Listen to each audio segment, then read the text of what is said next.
An Olympia couple says they were attacked by a small group while celebrating Pride early this morning on Seattle's Capitol Hill. They believe they were targeted because they were gay.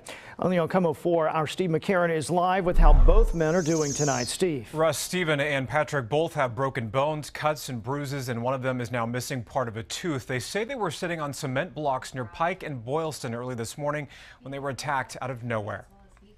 And we were laughing, and it was fun, and everybody was having a good time. Even though Stephen Briggs says the mood was festive early this morning, right after the bars on Capitol Hill let out.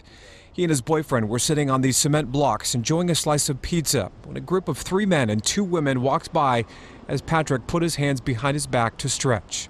And the guy comes up behind him, raises his hand up above his head, and then just smacks his hand. And I said, why did you do that? And he said, oh, I was high-fiving you. I said, that wasn't a high five. So, and that's when things escalated. Patrick snapped this photo of his broken nose after he says he was punched in the face several times as one of the attackers yelled out a homophobic slur. Stephen tackled the man to the ground. He says that's when the other 2 started kicking and punching him in the head.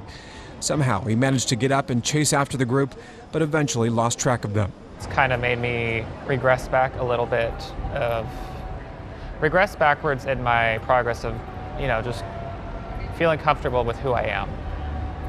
I feel like I've been pushed back a step. Cut up and bruised, Patrick now has a hard time walking on his left leg. Half of Stephen's front left tooth is now gone. An x-ray revealed his right ring finger is broken from his knuckle back to his joint. On top of thousands of dollars in medical bills, the 2 say they will likely miss some work because of the attack and were planning to move to a new home next week.